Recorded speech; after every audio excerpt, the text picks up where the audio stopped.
Guys, this is Rutuja. Hindi लिखावट में सुधारना कैसे करें, इसे बेहतरीन कैसे बनाएं, इसके बारे में हम आज डिस्कस करने वाले हैं। टिप्स ट्रिक्स के साथ साथ कुछ महत्वपूर्ण बातें भी करने वाले हैं। पर अच्छे हैंडराइटिंग क्यों चाहिए हमें? सामने वाले को समझ में भी आना चाहिए कि लिखा क्या है।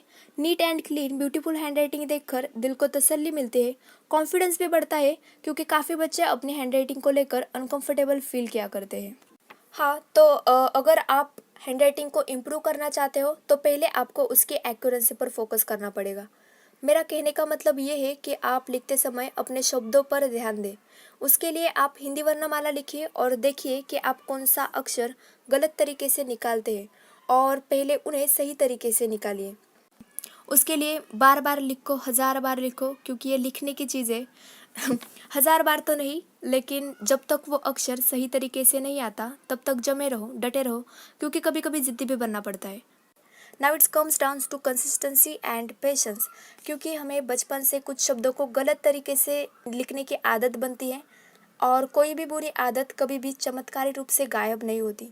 तो इसीलिए डेली प्रैक्टिस कीजिए विद कंसिस्टेंसी एंड पेशेंस।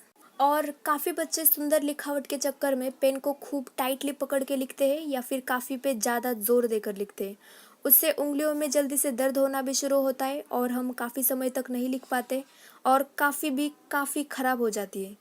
हाँ, पेन के ग्रिप के ऊपर आपका कंट्रोल भी तो होना चाहिए, बट ज़्यादा प्रेस करके भी मत लिखिए, वरना अक्षरों का जो भी नेचुरली शेप आता है वो भी बिगड़ता है। लिखते वक्त कुछ शब्द सीधे और कुछ झुके हुए ना हो, इसके लिए एक ही स्लैंट तय कीजिए। लेफ्ट स्लैंट, राइट स्लैंट या फिर अपने स्ट्रेट स्लैंट में ही लिखिए। शब्दों की हाइट में भी ऐसी कंसिस्टेंसी रखिए और इन शब्दों के और अक्षरों के बीच में भी ऐसे अच्छे से स्पेसिंग रखिए। और लिखते वक्त अक्षरों का आकार भी सामान्य ही रखिए, क्योंकि अगर काफ़ी स्मॉल साइज़ में लिखोगे तो फिर समझने में दिक्कतें आती है और बिग साइज़ में लिखोगे तो फिर इन्हें सही शेप में लाने में भी और सही और लिखने में भी ज़्यादा समय लगता है। इसीलिए ऐसे इन्हें सामान्य आकार में ही लिखिए। और काफ़ी बच्चे कहते हैं कि ये जो शब्दों के ऊपर की शीर्ष रेखा है वो सीधी नहीं आती, तिरछी निकलती है। तो फिर इसके लिए आप राइटिंग स्ट्रोक्स की प्रैक्टिस कीजिए, क्योंकि ये राइटिंग स्ट्रोक्स आपको लिखावट सुधारने में भी मदद करेंगे और साथ ही आप इससे जल्दी और आसानी से लिखावट शैली अपना सकते हो। और लास्ट चीज़ ये है कि मेक श्योर आपकी प्रेजेंटेशन स्किल भी अच्छी हो, क्योंकि ये भी काफ़ी इंपॉर्टेंट फैक्टर है। एग्जाम में जो भी इम्पोर्टेंट आंसर होते हैं उन्हें अंडरलाइन कीजिए, आंसर शीट पे अच्छे से मार्जिन ड्रॉ कीजिए, आंसर पॉइंट वाइज लिखिए। आंसर कंप्लीट होने के बाद 2-3 लाइन छोड़ के फिर अगला आंसर लिखिए। ऐसे ही हैंडराइटिंग के साथ साथ प्रेजेंटेशन स्किल भी इम्प्रूव कीजिए। और मैं भी स्टूडेंट ही हूँ, मुझे भी मालूम है कि एग्ज़ाम में पहली टेंशन याद करने की होती है और अच्छे हैंडराइटिंग तो बाद वाली बात है।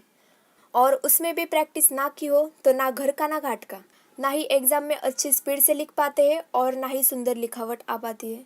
बट ये भी बात सही है, तुझ में अगर प्यास है तो बारिश का घर भी पास है। Over time you will definitely develop muscle memory, तब आपकी अच्छी हैंडराइटिंग के साथ साथ अच्छी स्पीड भी आएगी। सिर्फ आपको इसके ऊपर वर्क करना पड़ेगा। तो डेली प्रैक्टिस कीजिए विथ कंसिस्टेंसी एंड पेशेंस। तो अगर आपको इन डिटेल बेसिक्स से लेके हिंदी इंग्लिश हैंडराइटिंग इम्प्रूवमेंट के ट्यूटोरियल्स देखने हैं तो हमारा हैंडराइटिंग इम्प्रूवमेंट का चैनल भी है, आइकॉनिक हैंडराइटिंग। इसकी लिंक आपको डिस्क्रिप्शन में मिल जाएगी, आप विजिट करके देख सकते हो। और तब तक के लिए टाटा।